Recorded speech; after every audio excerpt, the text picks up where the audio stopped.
What's going on, people? This is Derek J407, and I'm here to give you my thoughts on WWE Super Showdown live from the Melbourne Cricket Ground Stadium in Melbourne, Australia.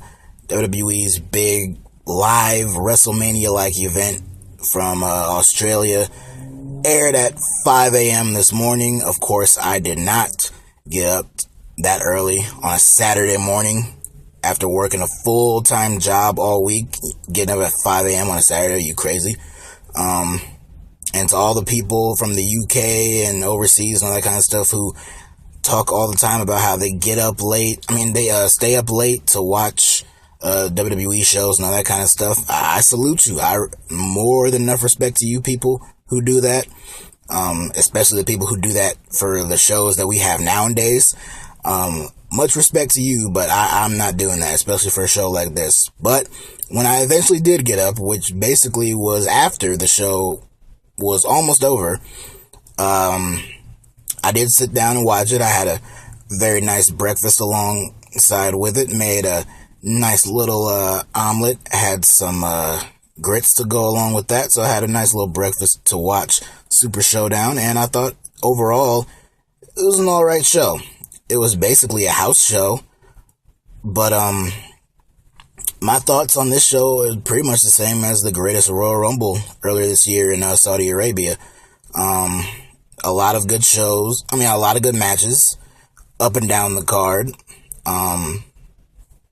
but overall nothing really overly exciting. You had the main event, the last time ever, you probably don't see me, but I'm doing the air quotes, last time ever match between Triple H and The Undertaker. I haven't seen a whole lot of opinions on the match. From what I've seen, it seems kind of mixed. Some people loved it, some people outright hated it. I'll give my thoughts on that match and the ending when we get to that. And as for a lot of the other moments of the show, who would have thought that on a show like this with a stacked card, as this one of the biggest highlights of the show would be Buddy Murphy winning the Cruiserweight Championship in his home continent of Australia, but his hometown of Melbourne, Australia, though. So I think that was a really cool moment. And of course, we have John Cena and his new hair, the Shield standing tall, and AJ Styles still WWE champion, Daniel Bryan becoming #1 contender in a very weird short match with The Miz. So, all that stuff and more. So, let's take it straight from the beginning with the SmackDown Live Tag Team Championship match that was between the champions, The New Day, and of course, Sheamus and Cesaro, The Bar. A fine match to open the show. The Bar pretty much dominated the early part of the match, majority of the match, really. It was Kofi Kingston and Xavier Woods with Big E on the outside in this match. So, Kofi was the one dominated for a little bit. Just building up to that hot tag on Woods, and eventually Woods got into the match, and then stuff started to break down, but in the end, it was a really cool move. Sheamus was taken out, and while Woods hit a backbreaker on Cesaro, Cesaro was still on Woods' knees, and Kofi came off the top rope with a double foot stomp, colliding right on top of Cesaro, got the 1, 2, 3. The New Day retain their tag team titles. Not much of a shock there.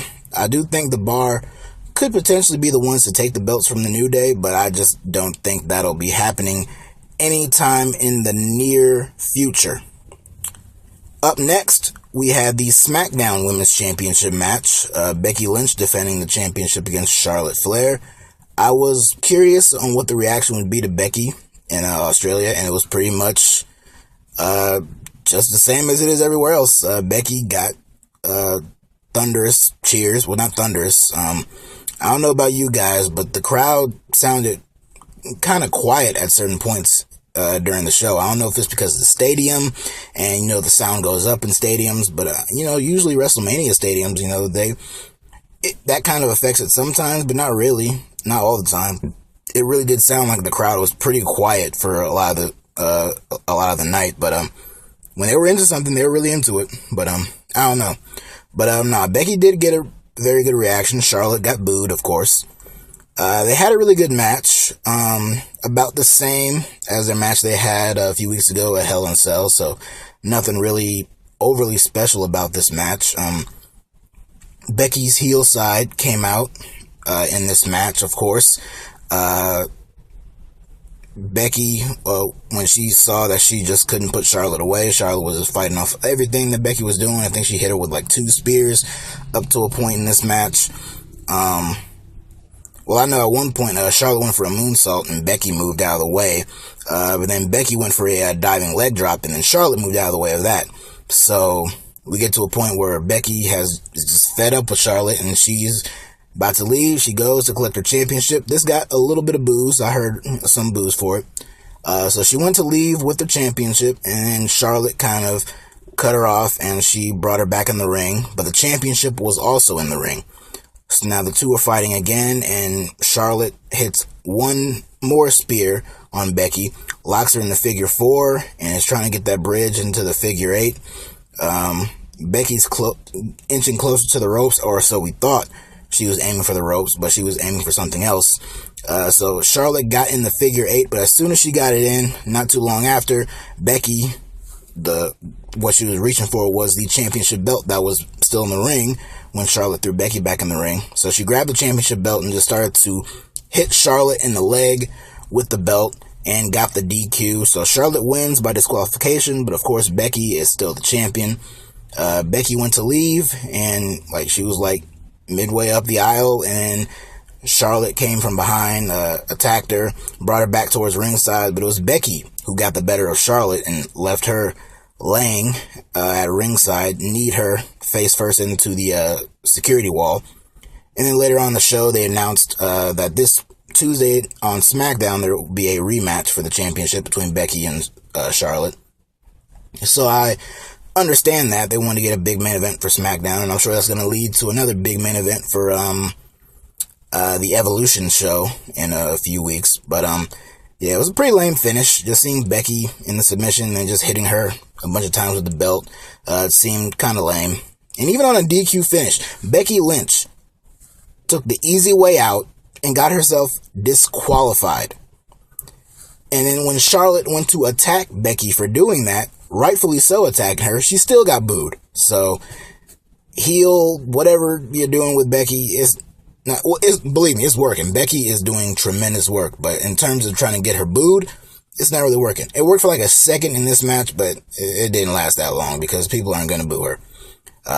So we'll see what they do on SmackDown, but I'm sure whatever they do is going to set up a rematch for Evolution. So there you go. Up next, we got a tag team match. It was the team of Elias and Kevin Owens taking on Bobby Lashley and the returning John Cena. Elias and Owens had a little mini concert before the match.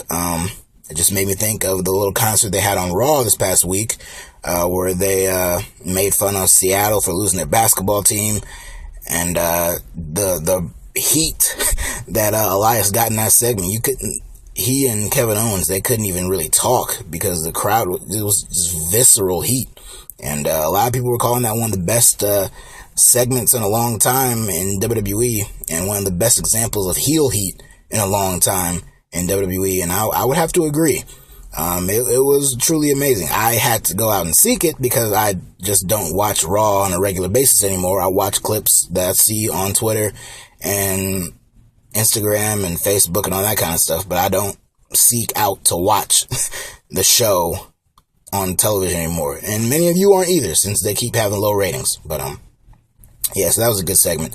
But of course, the big story coming out of this match was John Cena's hair. We've seen a lot of pictures of him posted to his social media pages, how ripped he looks and all that kind of stuff. Dude's in great shape, but his hair, very reminiscent, as many of you have pointed out, to JBL. He is the jacked up, muscle-bound version of JBL.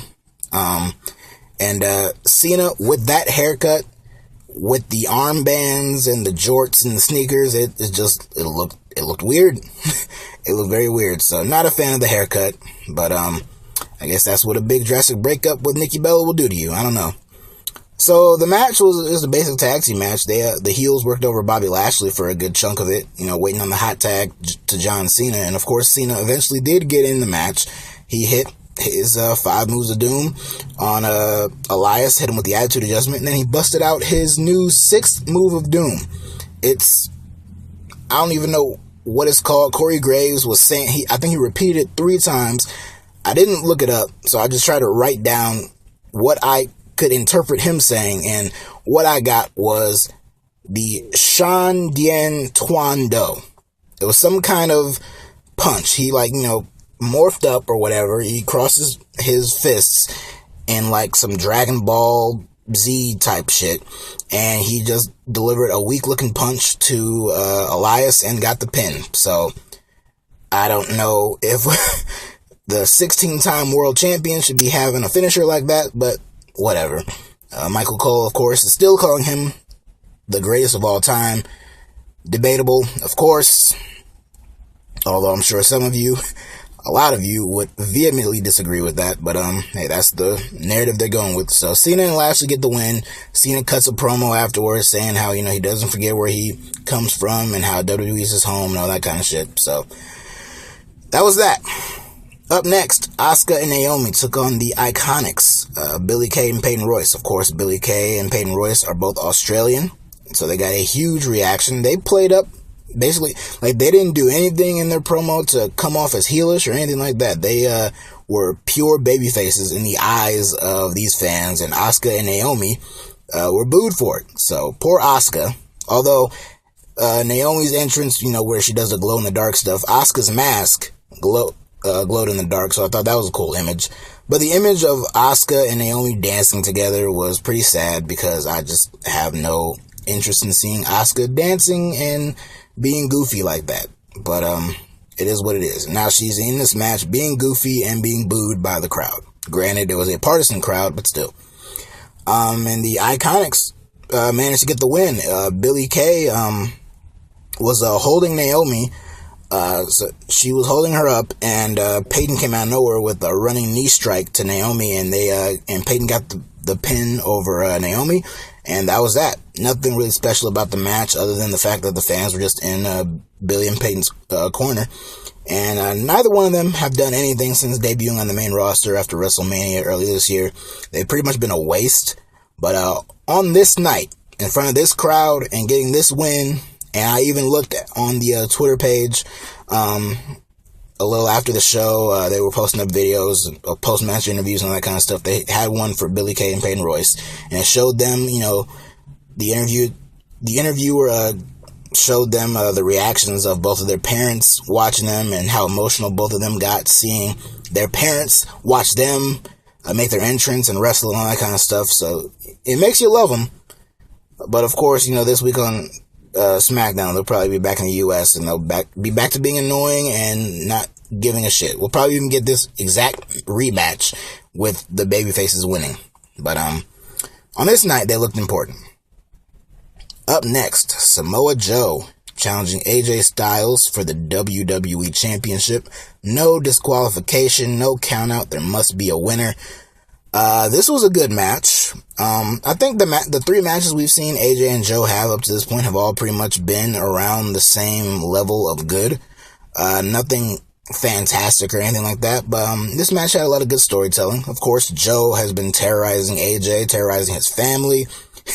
Not even invaded AJ's home, but went to his home and rang the doorbell. We don't even know if he got in the house or not. I didn't really hear all of AJ's promo on SmackDown last week, so I don't know if he did or not, but yeah, but this has been building up for a long time, and the storytelling, paid off here. AJ was out to kill Joe. Right when AJ made his entrance, he ran right at Joe. They were both in the aisleway, and they started to fight right then and there. AJ, was getting the better of him early on, but he started throwing kicks at Joe, which Joe was just no-selling and was completely ate those kicks and, was getting fired up, and then he just railed on AJ with a sick-ass chop. It looked brutal. It looked absolutely brutal.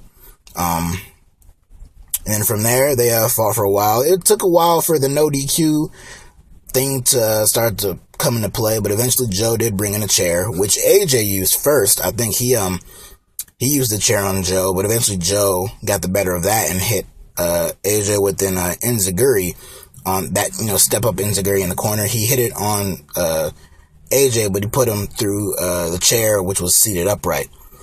The big turning point in the match, Joe, I guess, he brought out a table and he set it up by the corner, and it looked like he was about to suplex AJ off the top rope through the table.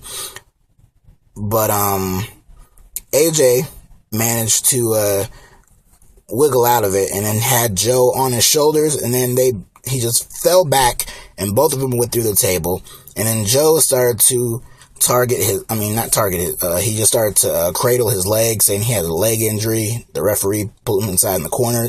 Joe was telling him that I felt something pop. And as soon as that happened, I knew it was, a part of the match, because it's like, okay, the story is AJ has had enough of Joe's shit and he's about to punish him. And now Joe is, cradling his leg and the referee is talking to him. He doesn't throw up the X sign. There's no people checking on him or anything like that. So you knew it was going to happen. And AJ, I thought this was interesting. He just pulled the referee aside. He politely walked him over to the corner on the opposite side and just kind of, patted him and just kind of said, like, okay, just stay back real quick. And then he proceeded to target Joe's leg. And he was going after that for pretty much the rest of the match. At one point, he tried to lock in the calf crusher, but Joe countered it into the coquina clutch, which I thought was cool. But AJ managed to escape by getting out of the ring because, of course, no DQ. AJ hit a 450 on Joe's leg, which I thought was a really cool thing. They were both on the outside, and then AJ, off of the security wall, hit the phenomenal forearm, had to drag Joe's dead weight back into the ring. He was going for the forearm again, but Joe caught him with the clutch, and then kind of just gave him like an overhead suplex. It looked like AJ landed on his head, but he didn't upon a second replay. Joe got him into the corner, was going up for the muscle buster, but AJ eventually got out of that. Joe tried to lock in the clutch again, but AJ rolled over, tried to pin him the same way he did at Hell in a Cell, but Joe popped out of that. But then AJ was able to lock in the calf crusher on Joe, and eventually Joe, the knee injury was just too much for him, and he tapped out. Not a fan of Joe tapping out. Already not a fan of Joe losing in general, but him tapping out was not a big fan of. But AJ's the champion. He's still the champion, and I love AJ Styles. I have no problem seeing him continue to hold the championship. I don't see him losing it anytime soon. I don't see him losing it at Crown Jewel. I can tell you that. We'll get into that later. But yeah, I did not expect Joe to lose this feud. I thought this feud was set up for Joe to eventually win, but I guess once they brought in the whole family angle, it just became a matter of Joe being the evil villain for AJ to conquer, and he did just that in this match. A very decisive win over Samoa Joe, injured his leg, and made him tap out. So I don't know what's next for Samoa Joe. I don't know where he goes from here. There's not really anybody else on the roster for him to feud with, in my opinion, as far as baby faces are concerned. And hopefully he doesn't lose too much momentum from this. He tapped out, so he's gonna lose a little steam, but hopefully not too much. But we'll see what happens. But yeah, good match. This means the end of the feud, I assume, which is unfortunate because this has been one of the best feuds on SmackDown and in WWE overall this year. So we'll see what happens from here. Up next was the 6-woman tag team match. The Bella Twins and the Raw Women's Champion Ronda Rousey taking on the Riot Squad. Good to see Liv Morgan be able to wrestle in this match after what happened between her and Brie Bella a few weeks ago with the kicks and all that kind of stuff. Not going to get into that whole situation. But, so yeah, it was good to see her out there, of course, with the pink hair. Not the biggest fan of the pink hair, but she's still beautiful. All of them in this match are beautiful, though. But, Liv more so. The Bella Twins were booed, as they have been, from what I've been able to tell. Like I said, I don't watch the show, but from what I've been able to tell, from what I understand, they're booed. I thought we were gonna get something in this match, either during or after the match, that would set up something with Nikki and Ronda, since that's the rumored not only match, but main event of the All-Women's Evolution show later this month, but we got nothing. It was just a basic tag match. The Bellas were tagging in each other, and Ronda was just kind of on the outside, just waiting to get into the match. And eventually, Brie was taken out, and Nikki was all alone, and the only person left for her tag in was Ronda. So Ronda came in, started to clear house, taking down everyone. And then Sarah Logan and Liv Morgan were about to double team Ronda, but then she got the better of the two of them and locked them both in a double armbar and made them both tap out. So Ronda gets the win for her and the Bella Twins.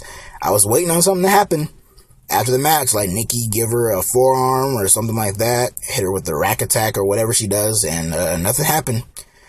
But they announced later on the show they started to do Evolution promotion finally, and they announced that Ronda will in fact be defending the championship on that show. But I mean, they announced that when they made the announcement of the show, that every championship, all the women's titles will be on the line on that show. But they said that Ronda will be defending her championship, but we will discover who her opponent is over the next few weeks. So I assume it'll be Brie Bella. I mean, not Brie, Nikki. But maybe a battle royal with all the Raw women or something like that, and that'll determine. I don't know. We'll see. They announced a attendance number of 70,309 people. Whether that number is legit or not, I don't know, but that's the number they announced. Then we got the Cruiserweight Championship match. Cedric Alexander defending against hometown boy Buddy Murphy. Now, after the Iconics won earlier in the night, I'm like, okay, hometown talent hardly ever win in their hometown. So the Iconics won, good for them. But this is a company known for even Steven booking. So, of course, even Steven, the Iconics, they win. But, of course, the real hometown boy, the boy straight directly from Melbourne, is not going to win this match. But, in fact, he did. After a really great match between Cedric Alexander and Buddy Murphy, these two had a really good match. They announced that Cedric Alexander has been unpinned. He has not been pinned in over a year, which is an amazing feat, but one that will not be heavily talked about because it's on 205 Live, which doesn't matter to them. But I thought this was a really good match. Early on, like right out the gate, Buddy Murphy busted out like a really cool dive over the top rope. Just clean over the rope, which I thought was cool. Later on, Cedric Alexander hit a Michinoku driver off of the top rope, which I thought was really cool. Alexander, he hit a Spanish fly, got a 2 count, and then he went for his move, the lumbar check. People don't kick out of that. He hit the lumbar check, thought it was over, but Buddy Murphy kicked out. And the fans went crazy because it's like, okay, yeah, now we have faith that our boy's gonna win. And eventually, Alexander was going for some high maneuver. He came off the top rope and it was going for something, but then Murphy caught him. I don't know the name of his finisher, but he caught him with some kind of a driver type move, but he got the win. The fans went crazy for it. A big emotional hot win for Buddy Murphy, and good for him. He's been really talented. From what I have seen of 205 Live, he's definitely impressed me. One of my favorite matches of the entire year happened earlier this year between him and Mustafa Ali. That's still one of my top 10 favorite WWE matches of the entire year so far. So I thought this was good here, and this is probably one of the best matches of the entire night, to be honest with you. So good for Buddy Murphy getting a big win in his hometown.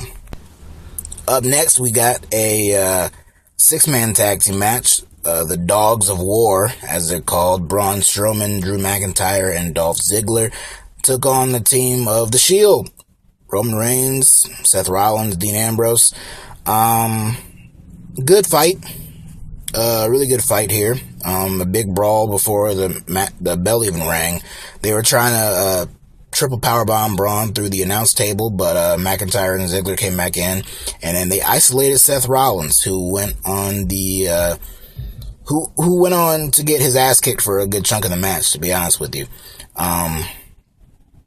He took a lot of abuse from all three, Ziggler, McIntyre, and Braun, but eventually he did tag in Ambrose, who went wild. Then Ambrose eventually tagged in Roman, who was booed, of course. There was a brief back and forth with Roman and Drew McIntyre, which I thought was really interesting because that's a match for the Universal Championship that I would like any day now, to be honest with you. If they wanted to do a WrestleMania, I wouldn't be opposed to that, but I just doubt it. But that's definitely a Universal Championship match I would enjoy seeing. At one point, Roman went for a Superman punch on Drew McIntyre, but McIntyre moved and Roman accidentally hit Dean Ambrose. And they've been building up for the last 2 weeks, this whole idea of Dean Ambrose possibly, turning on the Shield or leaving the Shield because they have all the championship and he has nothing and they're just using him and all that kind of stuff. So that idea was kind of in this moment here where Reigns accidentally hit Ambrose. So Ambrose was down. Reigns and Rollins were in the ring by themselves, and they were surrounded by Braun Strowman, Drew McIntyre, and Dolph Ziggler, Shield style. And then on the fourth side, Ambrose came up, but it looked like he was kind of joining them. They were kind of teasing that a little bit, although no one bought it. And then, he kind of let it linger there for a few seconds, but then eventually Ambrose got right in the ring and went right to drop kick Braun off of the apron. So the Shield started to run wild for a little bit, but that quickly got stopped. Braun did his running slams out on the outside onto Rollins and Reigns. Ambrose, meanwhile, was in the ring, got hit with a zigzag, kicked out. So Braun told Drew and Dolph to put him on the outside so I can run his ass over too. He went to go collide with Dean, but then Roman out of nowhere speared Braun through the barricade, which I thought was a really cool looking spot. I thought that was really cool how Roman just came out of nowhere. He was off screen and out of nowhere you see Roman just collide with Braun. I thought that was a really well timed spot. So back in the ring, they're setting up the Claymore zigzag combo on Dean Ambrose, and then when Drew hit the ropes to go for it, Seth came out of nowhere, hit Drew with the super kick. Dolph hit Seth with a super kick, and then Ambrose hit Ziggler with the Dirty Deeds to get the win for the Shield. So the Shield get a big win on the show here in this match. Like I said, a fun little brawl here. Haven't been the biggest fan of this feud between these two factions, but I thought this was pretty good. Up next, The Miz versus Daniel Bryan in a match to determine the number one contender for the WWE Championship, which they announced later on to be Crown Jewel. That's when the championship match would take place. So we get The Miz and Daniel Bryan. Miz goes right after Bryan's ribs that were injured last week on SmackDown at the hands of Shelton Benjamin. So he goes right after his ribs, but Bryan fights back, starts to hit him with the kicks and all that kind of stuff, but Miz ducks on the final kick. Bryan goes for the running knee, but Miz ducks and hits his own running knee, which is only good for a 2 count. And then out of nowhere, Miz sets up to hit the skull-crushing finale, and then Bryan turns it into a small package and gets the win. The ref hits 3. There's no reaction because the fans couldn't believe it was over already. The commentators couldn't believe it was over already. And Bryan wins. Bryan's the number one contender for the championship. The match barely went 3 minutes, I would say. It had to go no longer than 5 minutes. It was 5 minutes or less. I couldn't time it. But it was a short one. And that led to many people that I saw speculating on why. Maybe it was botched. Maybe the rib injuries are actually more legit than we thought, so they want to keep it short. Who knows? I haven't read anything. I haven't seen anything. I'm sure as the day goes on and as the weekend goes on, the week goes on, I'm sure if there's anything to it, we'll hear anything. I just, without knowing anything, I'm just assuming they wanted to do something unique and interesting to save a longer match for a later date, which I'm sure will happen. So now it's official. Daniel Bryan will challenge AJ Styles for the WWE Championship at Crown Jewel. I'm sure that's going to be a terrific match that I'm sure will end with The Miz costing Bryan the match. Either The Miz or Randy Orton. Randy Orton's on this whole crusade to beat down and take away people that the fans like, and I think a person who would fit that category is definitely Daniel Bryan, so I thought he might cost Bryan this match, but that did not happen, so we'll see. But yeah, very shocked that this match went as short as it was, but oh well. And then the main event, Triple H and The Undertaker, last time ever. Yeah, it sounds so stupid. Shawn Michaels, of course, was in Triple H's corner, and Undertaker's brother, the mayor of Knox County, Tennessee, Kane, was in his. The ring announcer made the announcement that this was a no disqualification match, and they got a shot of Undertaker just looking at Triple H with this, like, oh really? You know, he just gave him a look that was kind of funny, and of course Triple H smirked. So, you know, the implication that, you know, he's corporate. That's what Undertaker mentioned in a promo a few weeks ago. You know, he's all corporate now, so being corporate has perks, and you can drop a bombshell like this at the last minute. So there you go. Match was no disqualification. The match overall wasn't terrible, but it wasn't really great. There were, at different points, you know, this is awesome chants and all that kind of stuff. I'm like, not really. I wouldn't call this awesome. It was okay. It was good. There was some cool stuff that happened in this match. And of course, you got four legends in this match: Triple H, the Heartbreak Kid, Shawn Michaels, The Undertaker, you know, Kane, the Brothers of Destruction, DX, all this shit. I think some people were a little clouded by nostalgia. And that kind of form, I even saw it, like, people specifically said that they liked this match on a nostalgic level, and they enjoyed it on that nostalgic level. I literally saw that on my timeline, and on people who just were tweeting, you know, Super Showdown, all that kind of stuff. So that was people's thoughts, I guess. A lot of crazy stuff happened in this match. So the match saw both men fight everywhere. Shawn and Kane interfered at different points. At one point, Undertaker and Triple H fought into the crowd, and then over by the tech area, then deeper into the crowd. There were chairs used and all that kind of stuff.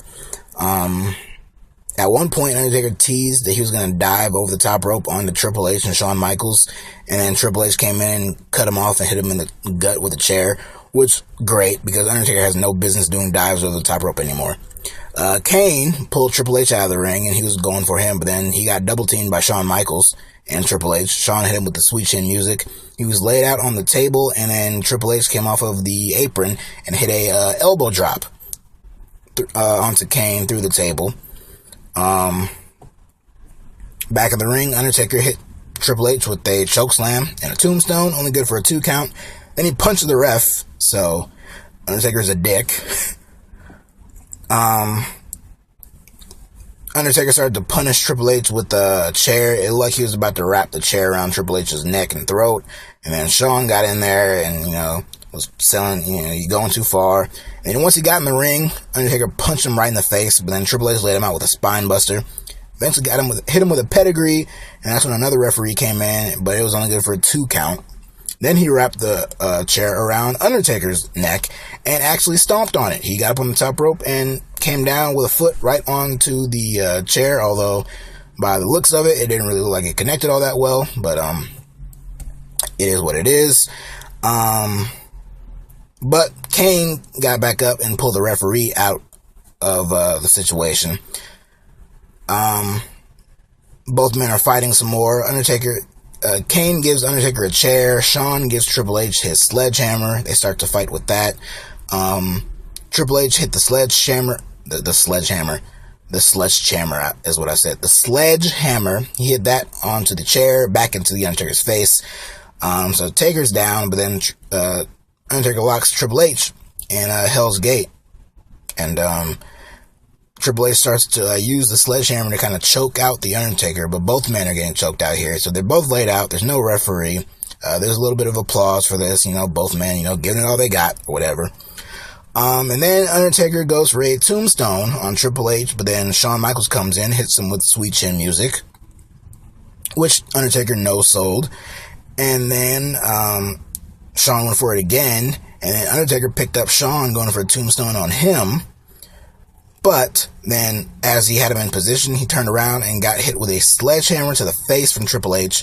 And then they went for the kill One more sweet chin music on The Undertaker, right into the pedigree, got the 1, 2, 3, and Triple H, for the first time in what Michael Cole said was 15 or 16 years, pins The Undertaker. So Triple H with a big win. He and Shawn Michaels are, crying, they're hugging each other. Undertaker's kind of laid off to the side, and they go over.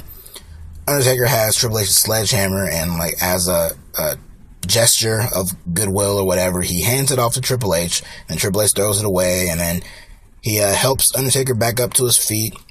Kane gets back in there, they're shaking hands, hugging, and all that kind of stuff, and then all four men raise each other's arms right in the middle of the ring. They, pose, pyro goes off. It's this big happy moment, show of respect. All these legends, their last time together, only it's not, because as predictable as shit, called it. As soon as they looked over at Undertaker and Kane, you could see it. Stevie Wonder could see this shit a mile away. Kane uppercuts Shawn, and then Undertaker tombstones Triple H. Kane and Undertaker beat up Shawn Michaels, take him to the outside, and Undertaker gives me a choke slam through the announce table. So this is clearly not over, and the show ends with Undertaker and Kane walking off together to the back.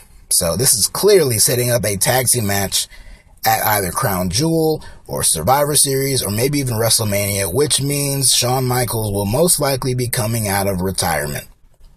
So, it is what it is. I would prefer Shawn stay retired. I would prefer Undertaker have stayed retired at WrestleMania last year, but we can't always have what we want. I love these four guys. They were my childhood. They were four of the biggest stars that I grew up watching as a young fan back in the 90s and early 2000s. But it's 2018. I'm ready to move on from all four of these guys. But WWE and their bank account is not, because I'm sure there's going to be a big surplus of money coming in for that Saudi Arabia show that I'm sure Shawn Michaels is going to want to wrestle on, Triple H, Undertaker, and even Kane. And WWE, if they have the ability to book a match like that, they'd be foolish not to do it. So, if that's the direction, then great. If it's not the direction, then hats off to them for not, doing that, and for Shawn staying retired. But I'm pretty sure it's going to be the direction. So, like I said, that was the show. I thought overall it was a fine show. The Cruiserweight Championship match was great. The WWE Championship match was really good.